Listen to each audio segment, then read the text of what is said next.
Queria convidar você a abrir comigo a sua Bíblia, na segunda carta de Paulo aos Coríntios, no capítulo de número 8, já que nós estamos falando tanto sobre gratidão, sobre generosidade.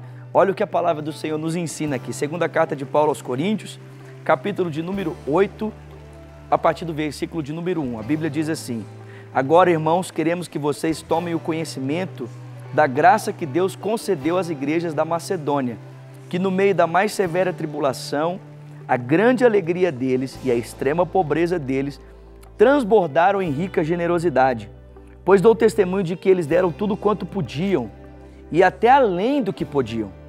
Por iniciativa própria, eles nos suplicaram insistentemente o privilégio de participar da assistência dos santos.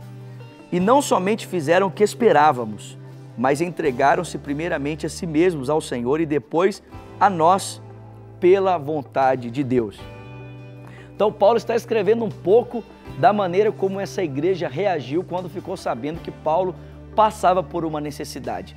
Lembrando que a igreja da Macedônia, a igreja que Paulo estabeleceu na região da Macedônia, é aquela igreja situada, na carta de Paulo aos Filipenses. Paulo fala um pouquinho dessa carta, fala um pouquinho dessa igreja, do contato que ele teve com esses irmãos. Também a história deles é descrita lá em Atos, no capítulo de número 16.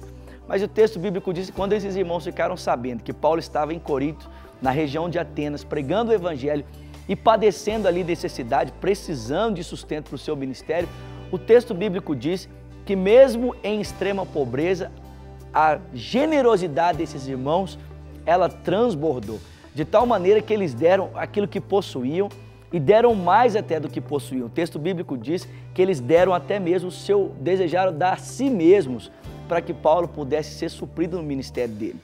Mas como é que aconteceu isso? Ou por que isso aconteceu? A Bíblia diz, por causa da graça de Deus. Essas pessoas, elas agiram dessa forma por causa do conhecimento que elas tinham da graça de Deus. Foi a graça de Deus derramada sobre a igreja da Macedônia que levou esses irmãos a agirem dessa forma, a agirem dessa maneira. Agora, todos nós temos experimentado a graça de Deus. O pastor Márcio costuma dizer que graça é tudo aquilo que nós precisamos, mas nós não merecemos. E eu tenho certeza que você que está em casa sabe muito bem que eu e você temos muito mais do que nós merecemos, nós temos muito mais do que nós precisamos. Porque o que nós merecíamos, de fato, era a condenação, uma vez que nós estávamos mortos dos nossos delitos, dos nossos pecados, uma vez que nós éramos escravos do mundo, da carne, do diabo, o que eu e você merecíamos era a ira de Deus, era a condenação eterna. Mas o texto bíblico diz que, em primeiro lugar, Deus estendeu a sua misericórdia sobre nós, não levando em consideração os nossos pecados por causa do tempo da ignorância. Mas Ele não apenas fez isso. O texto diz que Ele nos enviou o Seu Filho Jesus Cristo para nos perdoar os pecados e nos dar a vida eterna. Mas o texto diz que Ele ainda fez mais. Ele nos deu o Seu Santo Espírito e agora, por meio da Sua providência, Ele age na história, nos concedendo tudo aquilo que nós precisamos para viver de maneira saudável, de maneira boa, de maneira tranquila nessa vida.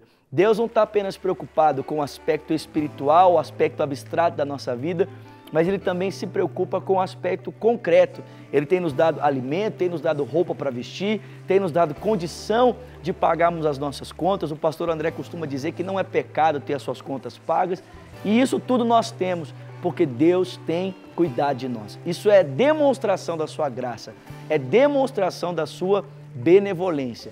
E se eu e você temos conhecido a graça de Deus, se eu e você, como os macedônios, como a igreja dos Filipenses, temos recebido essa graça, essa maravilhosa graça do Senhor, que a gente possa também agir como eles, de forma generosa, nos entregando em favor da causa, da obra, em favor daquilo que o Senhor tem nos confiado, para que a gente possa então investir na proclamação da palavra de Deus.